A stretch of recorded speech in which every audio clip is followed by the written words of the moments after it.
Amigos de mucho tiempo. Me da mucho gusto dirigirme a ustedes.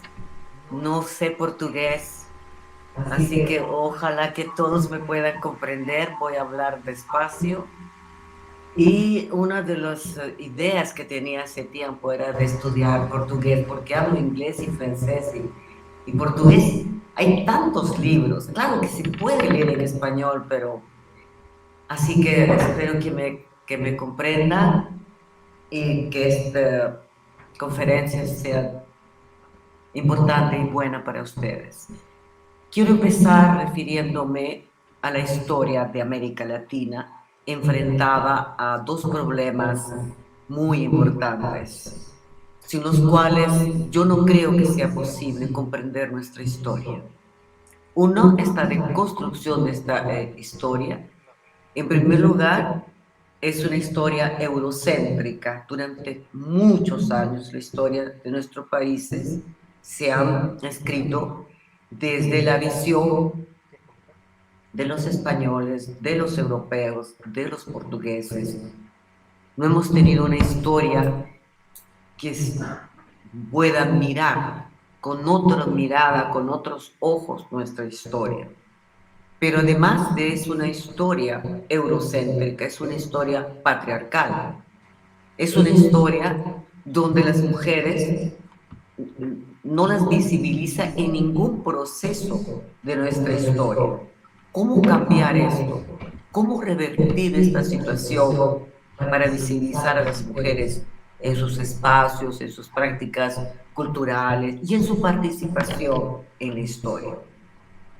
Fíjense lo complicado que es este estudio, ¿no? Porque hasta el siglo XIX, todas las mujeres que aparecen en la historia o son porque son muy lindas por su belleza, por virtudes o por algo fuera de lo común y se acabó.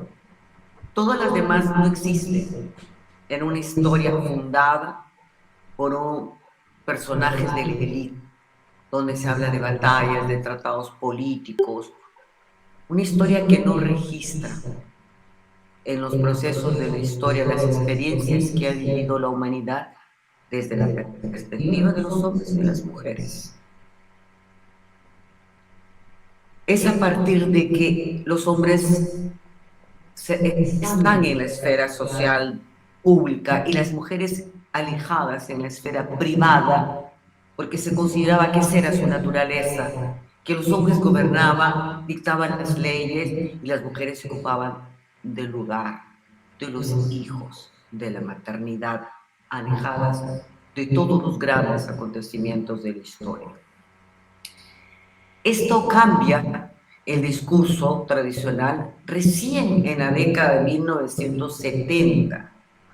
¿Por qué? Porque a partir del 60 se producen muchas movilizaciones sociales, políticas, a favor de derechos civiles, de justicia social.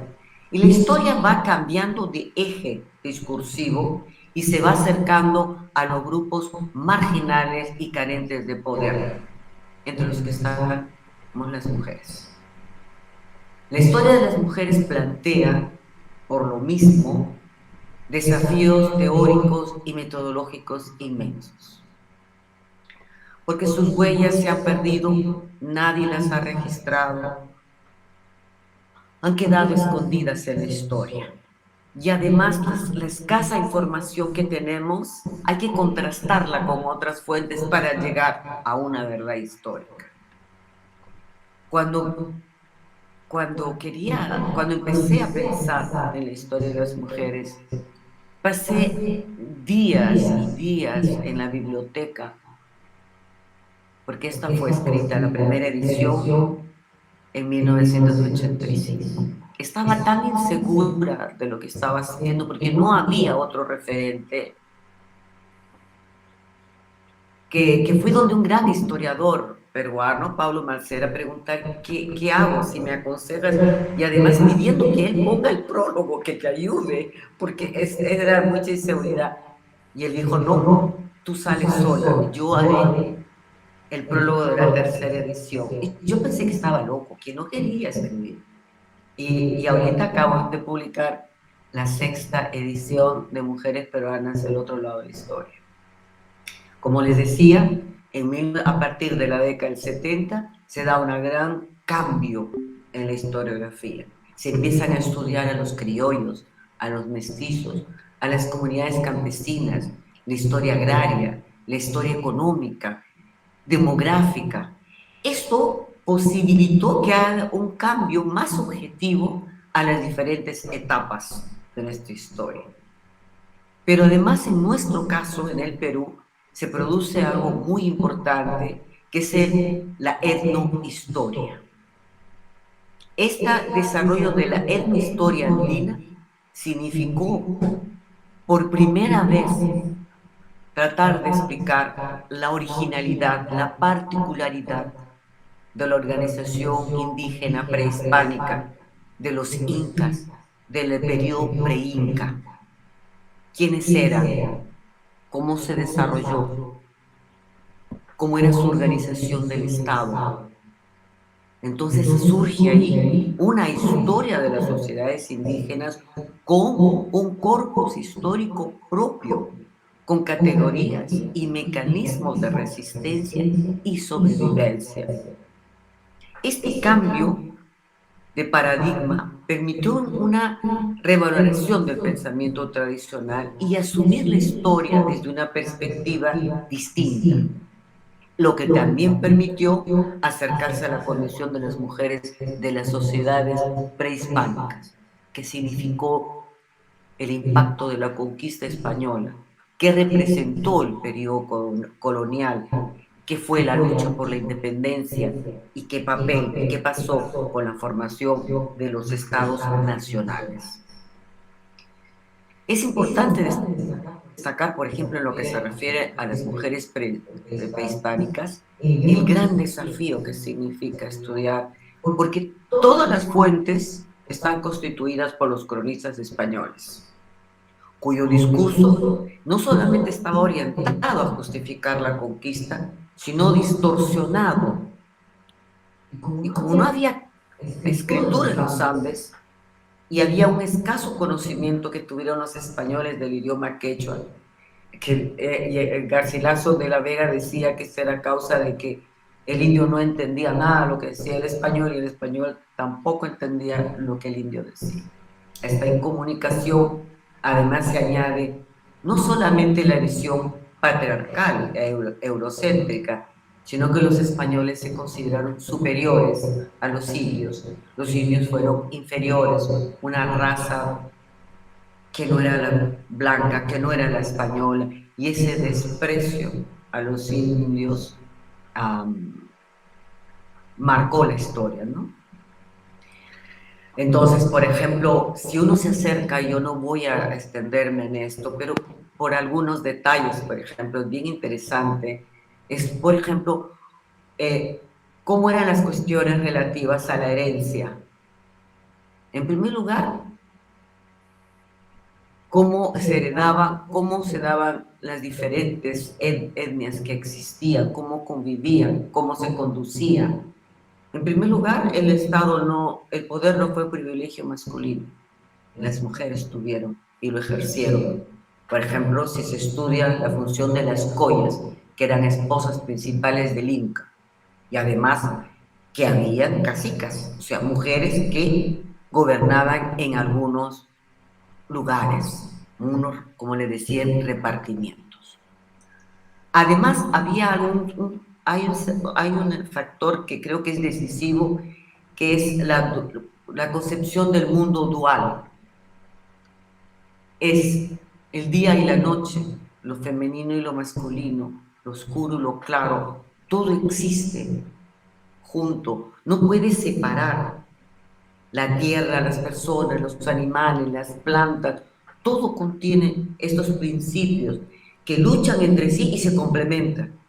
No existe uno en detrimento del otro, no existe. Eso no pudo ser comprendido evidentemente por los españoles. Esto era absolutamente imposible que lo pudieran comprender. Por ejemplo, el dios más importante era el Inti, el sol. Pero ¿qué era la más importante? La Pachamama, la tierra. Eran dos poderes. Y todavía el poder del mar, que era un poder también femenino. Ningún poder está sobre el otro, ninguno aplasta al otro. Conviven, coexisten. Es un poco como en la filosofía china el yin y el yang, ¿no? Lo femenino y lo masculino. Otra cosa importante, otro aspecto importante de las mujeres en ese periodo es la función económica. Las mujeres, primero que la división económica no fue tan los hombres en la esfera pública y las mujeres en sus casas, nada que ver. Las mujeres trabajaron en faenas agrícolas y sobre todo en la producción textil, que no solamente era importante por la ropa, sino que tuvo un sentido mágico, religioso. Los vencedores tenían una forma de vestir, los derrotados otras. Otro elemento que la historia oficial omite es el carácter mítico religioso de las fiestas, de algunas fiestas, que se otorgaba un carácter divino a las mujeres por la vida, por la maternidad, por la tierra, por el hecho de dar vida. Esta figura de la mujer madre, pero no doméstica, sino portadora de vida, de alimentos. Entonces, la madre universal, ¿no? Esta madre universal. El profundo impacto que significó la conquista, pueden ustedes imaginar lo que fue la conquista española. Para la mujer, además, no solamente fue el choque cultural, el drama que tuvo, sino que tuvo una dimensión particular. Porque en un contexto en que la violación y el maltrato estuvieron legitimados por el poder, se estableció como una forma de sujeción relaciones de explotación y de subyugación, a través de los cuales los españoles podían recoger todas las mujeres para que sean de él y que después les sirvan en la cocina o después las botaban. Mancebas, esposas, amantes, sirvientes, prostitutas. Hay un quiebre total de la historia. Bueno, son numerosos los levantamientos que el sistema de dominación colonial produjo, ¿no? Durante muchos años se ha estudiado que el levantamiento surge en 1780 con Tupac Amaru. No. Desde el momento que los españoles entraron, se crearon, se surgieron los levantamientos, como el levantamiento de los incas de Vilcabamba en 1532, apenas la conquista. 40 años de resistencia.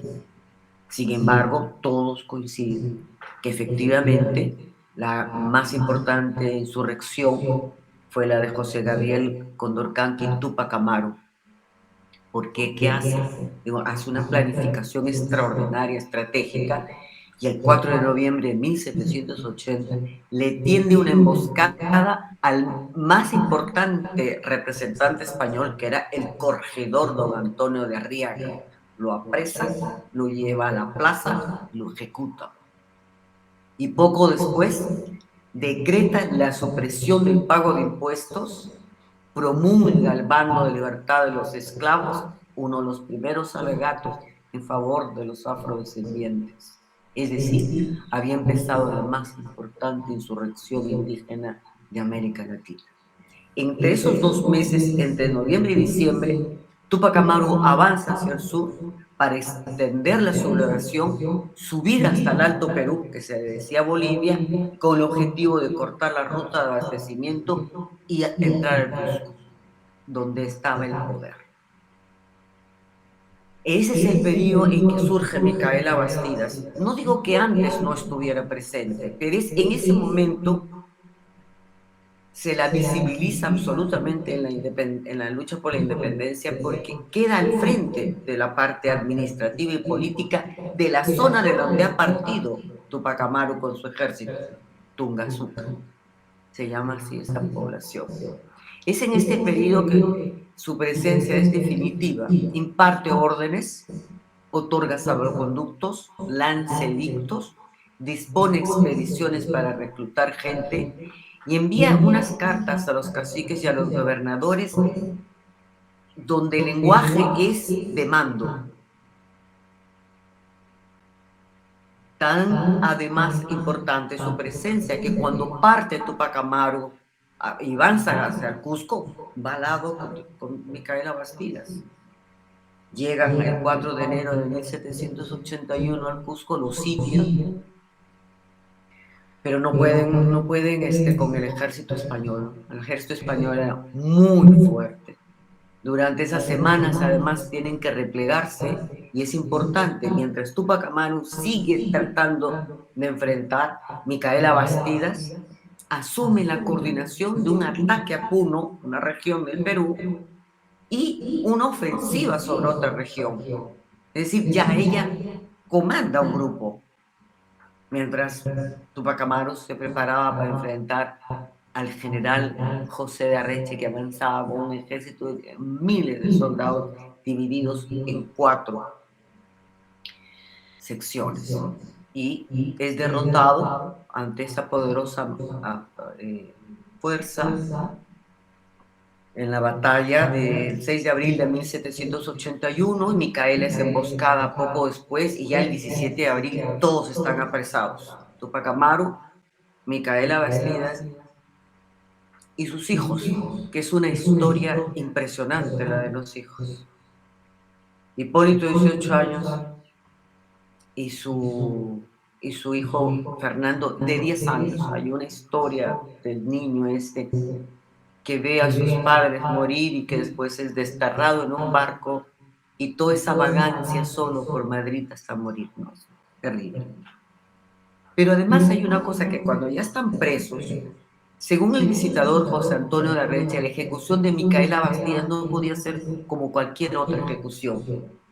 Y cito, tenía que tener cualidades y circunstancias que causen terror y espanto al público, para que a vista de este espectáculo se contengan los demás y sirva de escarmiento. La ejecución como espectáculo de terror, y fue así. Antes de matarla le cortaron la lengua y trataron de darle garrote, en la que pareció infinito. Garrote es ahorcarla. Y como no la mataron así, la mataron a patadas en el estómago y en el cuerpo, en el piso, todos la mataron a patadas. Después cortaron su cabeza para que nunca nadie le registre dónde está. Cortaron su cabeza y la pusieron a expuesta. Los 2 brazos, cada brazo fue enviado a diferentes sitios y cada pierna a otro sitio, y el cuerpo fue quemado. Lo mismo hicieron con Tupac Amaru. Pero hay una cosa que es bien importante. He hablado de Micaela porque es la primera que aparece de una manera tan fuerte. Pero otra de las características, o una característica muy importante del movimiento de Tupac Amaru, es la cantidad de mujeres, la importante presencia femenina. Y destaca muchísimas que yo no puedo enumerarlas acá, pero les voy a decir, por ejemplo, de algunas, ¿no? Tomasa Tito Condemaita condujo una brigada de mujeres para defender un puente de los españoles. Posteriormente comandó un grupo de mujeres en los altos del Cerro del Cusco. Tenía tanto éxito en su movimiento militar que los españoles le consideraron que era una obra de brujería. Esto no podía ser una mujer, era una bruja. Cecilia Tupac Amaru participa en el sitio del Cusco. Bartolina Sisa, que participa en el levantamiento de Catari, en La Paz y Sorata. Gregoria Paza, que combatió en Azángaro. Marcela Castro, Ventura Monjarrás, Margarita Condori, muchas mujeres. Todas fueron apresadas, paseadas en las plazas, azotadas, ejecutadas, y casas fueron destruidas. Hay otro elemento también que es muy importante, que me costó mucho trabajo dar a conocer, porque hasta que lo escribí, porque tuve que recorrer el mundo para encontrar, que es la caravana de la muerte. La historia dice que Tupac Amaru muere, todos son ejecutados y se acabó. No, la insurrección continuó la insurrección y solamente fue derrotada 2 años después con este hecho. Se juntó a todas las mujeres que participaron en la insurrección, que habían sobrevivido, y familiares mujeres, y fueron condenadas a caminar desde el Cusco hasta el Callao en Lima. Estamos hablando de 1.400 kilómetros a pie, descalzas, sin ropa. Tenían que atravesar Cusco, Huamanga, Huancavelica, Huancayo, Cañete, Lima. El 1 de octubre de 1783 partió la caravana de la muerte conformada por 75 mujeres y 17 niñas. Un documento oficial dice: con lo que quedó limpia esta ciudad y sus provincias de la mala semilla de esta infame generación. Por supuesto, no llegaron sino 3 o 4 al Callao y después fueron desterradas. La siguiente etapa de la independencia en toda América Latina se produce, en el Perú la segunda etapa, pero en América Latina empieza en 1808, cuando se conforman estas juntas de gobierno, la primera en Montevideo en 1808, en La Paz en 1809, en el Ecuador, en Quito, 809, Buenos Aires en el 810, Santa en Bogotá el 810, en Santiago de Chile también ese año y en el Perú en 1814. Estas juntas de gobierno primero reconocieron al rey y después lo desconocieron y se empieza el gran movimiento, que difiere de la independencia de Brasil, evidentemente, que ahora tiene el bicentenario, que se produce de otra manera, que ustedes conocen mejor que nadie. En este periodo, a partir del 1814, varias mujeres también destacaron en la lucha, ¿no? Por ejemplo, Brígida Silva de Ochoa cumplió tareas de enlace entre las fuerzas patrióticas. Ventura Calamá, que es una mujer indígena que lideró a cientos de mujeres que participaron en un levantamiento en Ayacucho. Otro muy interesante fue lo que se llaman las hermanas Toledo, María Ifigenia Toledo y su madre Clofe Ramos, que cortaron las amarras de un puente que cruza el río Mantaro, que ahí iba a pasar las tropas españolas y por supuesto se vinieron abajo y pudo el ejército libertador avanzar. Matianza Rimachi, durante la batalla en el Pampas de Higos, también fue importantísima. María Parado de Gido, en fin, hay una participación, hay una presencia, por supuesto. Pero lograda la independencia, en la conformación de las nacientes repúblicas, el gran tema, y también lo es en Brasil, es la educación. Todas las escuelas y toda la educación está dada para los hombres. En el Perú, por ejemplo, hasta 1826, que se crean algunas escuelas, ¿qué cursos tenían? Catecismo, caligrafía, labores. Recién entre 1855 y 1862, que es la reforma de educación del gobierno del Mariscal Castilla, que se establece una educación pública y privada y se crea una educación del Estado para las mujeres. Pero ahí el problema es que van a estudiar las mujeres. Aunque se empieza a tomar en este periodo conciencia que la condición letrada significa la emancipación, si hay posibilidad de leer, de estudiar, permite que las mujeres accedan a otros espacios que no sean el doméstico. Es el punto de partida. Pero el debate entonces se centró que van a estudiar. Y después de muchas discusiones, se otorgó que sí, pues que podían estudiar algunos cursos, ¿no? Cobra una importancia muy grande en este periodo de 1870 revistas que primero eran solo de hombres y después fueron incorporándose mujeres.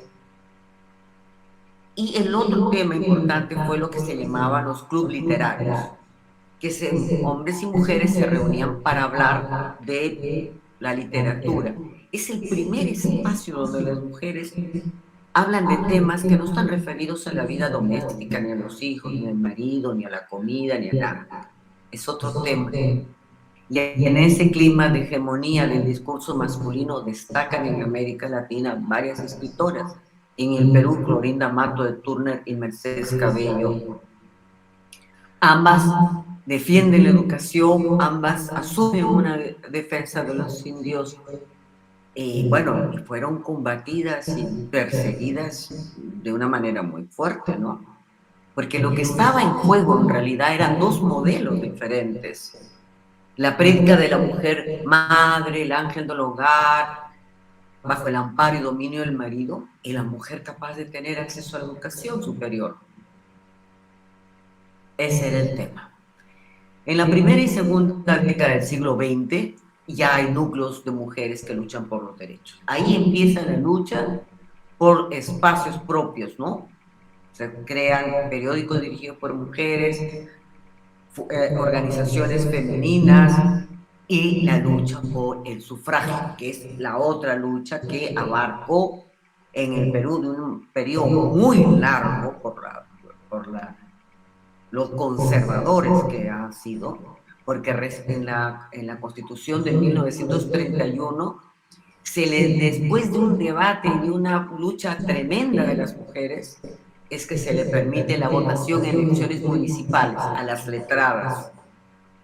Solamente en 1956, el Perú es uno de los últimos países que logra que las mujeres derecho al sufragio, ¿no? Y ahí es donde empieza ya otra historia.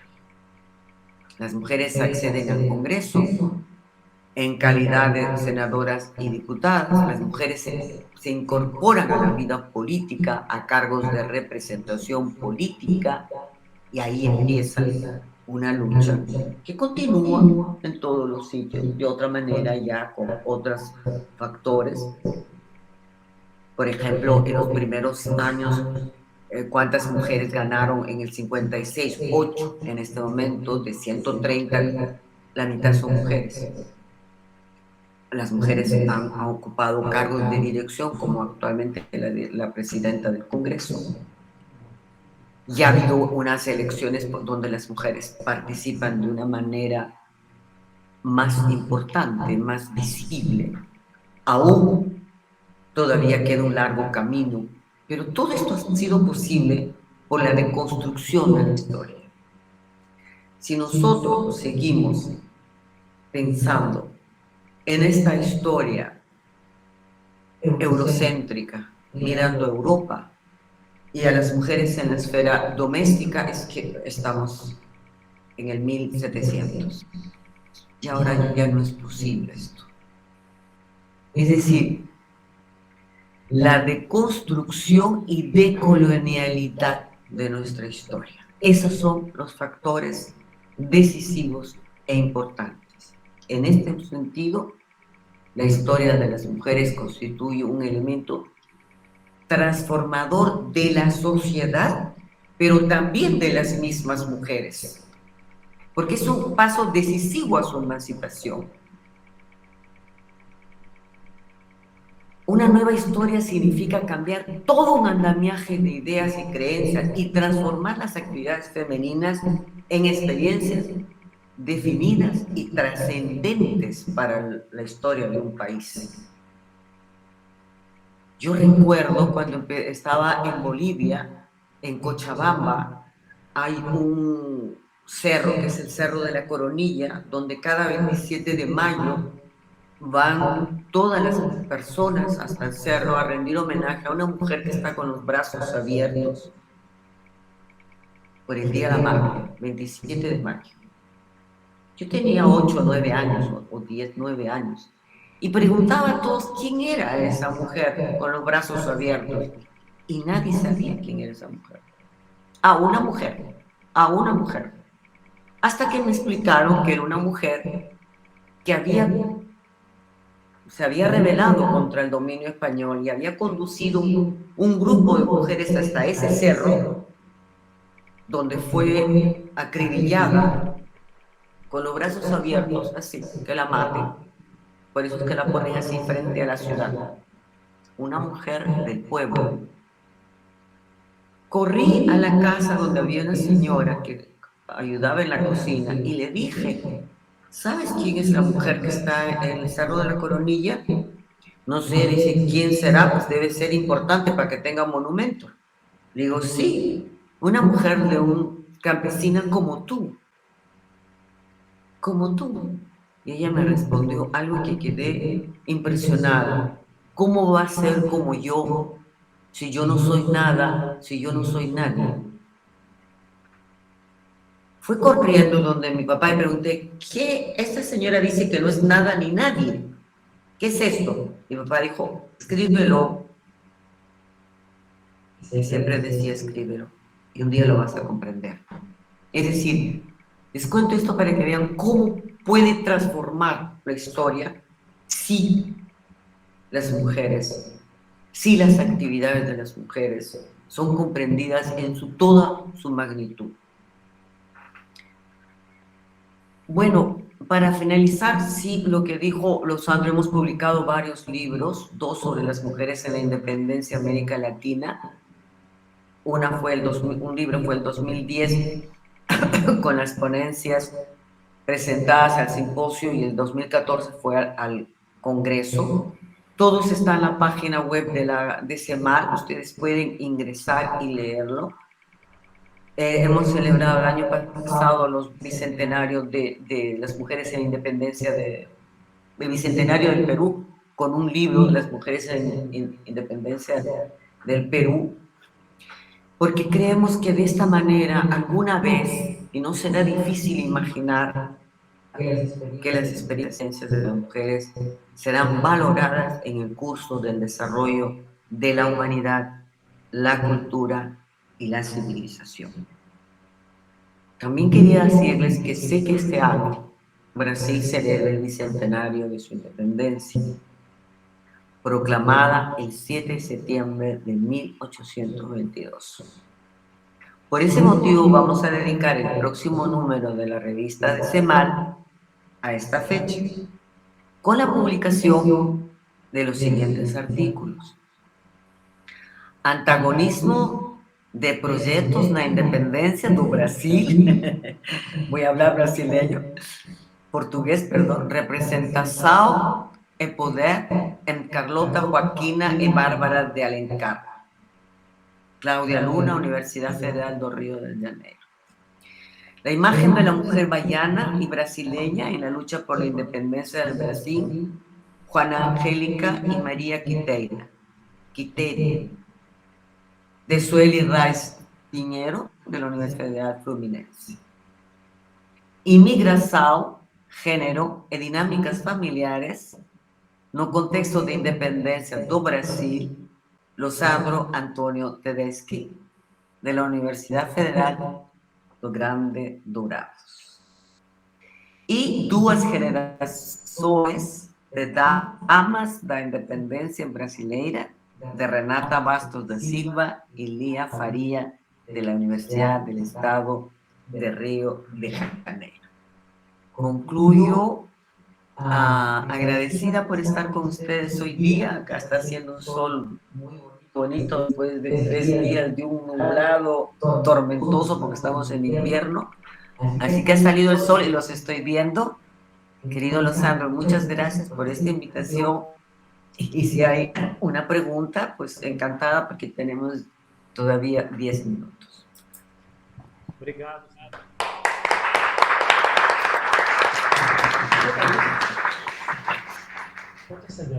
Pode acender a luz? Muito obrigado. Muito obrigado, Sara Beatriz. Para nós é um privilégio poder ouvi-la.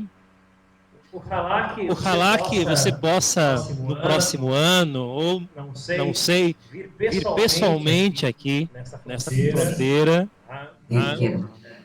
A Sara Beatriz, pessoal, ela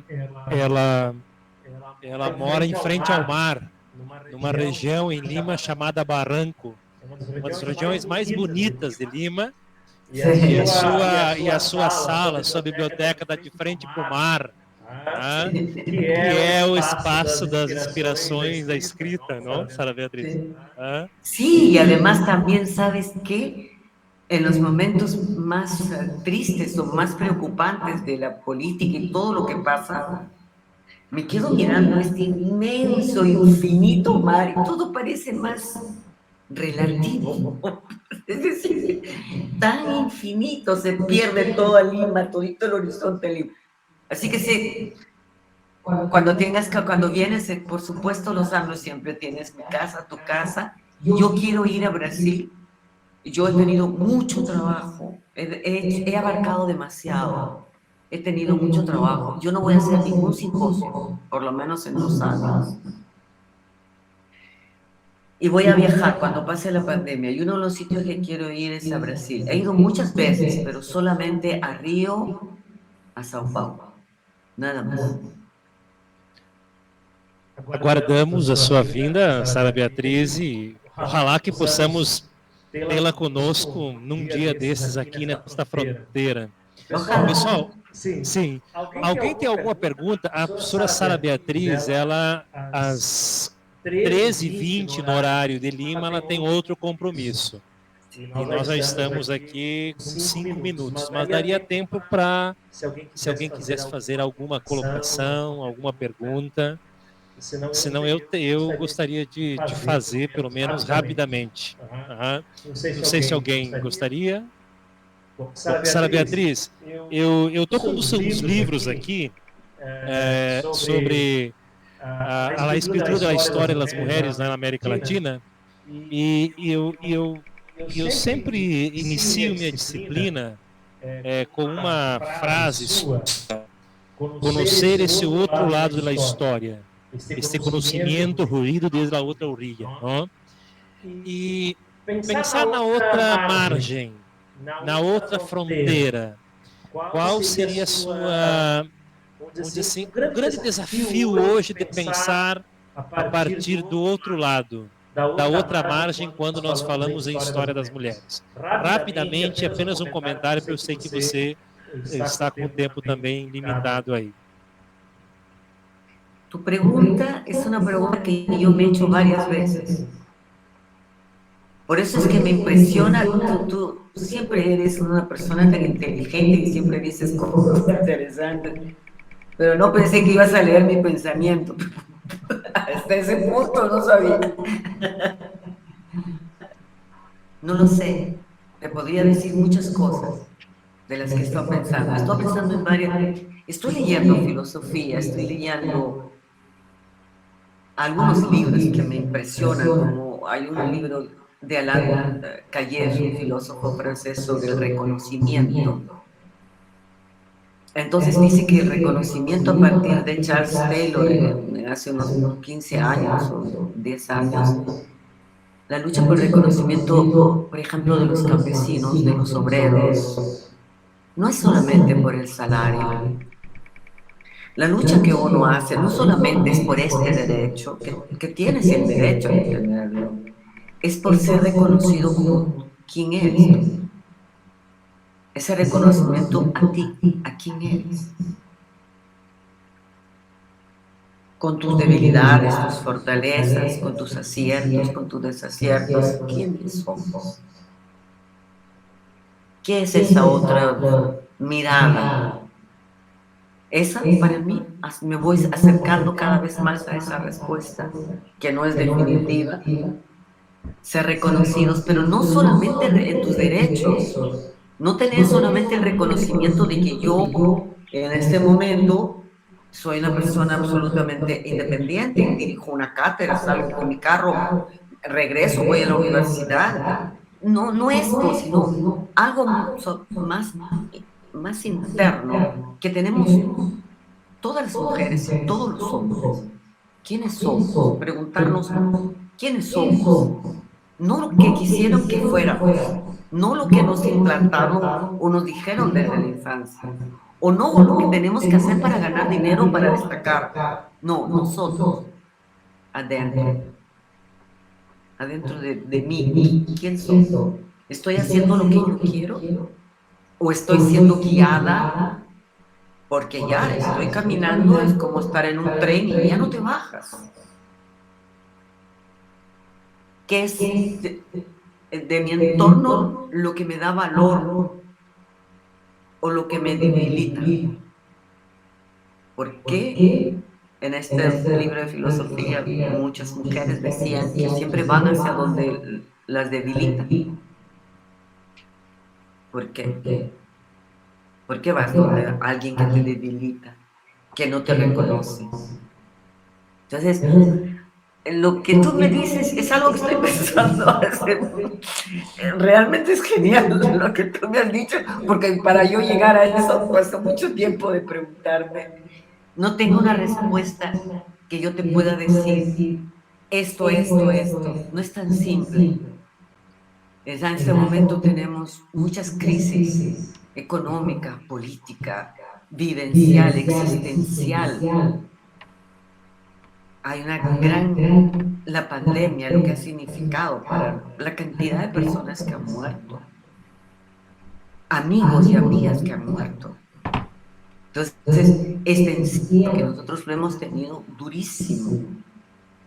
Entonces, todo esto, según un filósofo coreano o chino, no me acuerdo bien, no, coreano creo que es, dice que estamos abriendo otra etapa, y hay muchos que están diciendo que después que las pandemias, la fiebre negra, la fiebre amarilla, y todas estas fiebres en Europa dieron paso a otras civilizaciones. ¿A dónde vamos? No sé. En todo caso, voy a visitarlos. Los que quieran mi libro lo tienen ahí. Los Abro puede darles el www.seman.org. Ingresan, están todos los libros. Me gustaría alguna vez hablarles del libro de Dominga, Francisca y Flora. Es una historia impresionante. Pero eso será en otro momento. Soy una fugitiva, una profana, una paria. Son 3 mujeres. Bueno, eso es todo que les ha gustado en esta bien, que se formulen preguntas y seguimos con... Muito bem, obrigado, Sara. Obrigado, Sara Beatriz. Gracias, querido, gracias. A ustedes también, gracias. Beijo grande. Beijo grande A a você, todos. Foi um privilégio poder ouvi-la. E fique bem, com saúde.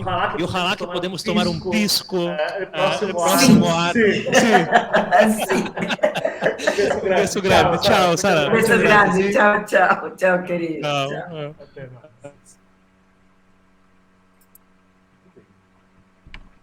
Muito bem, pessoal. Muito bem, pessoal.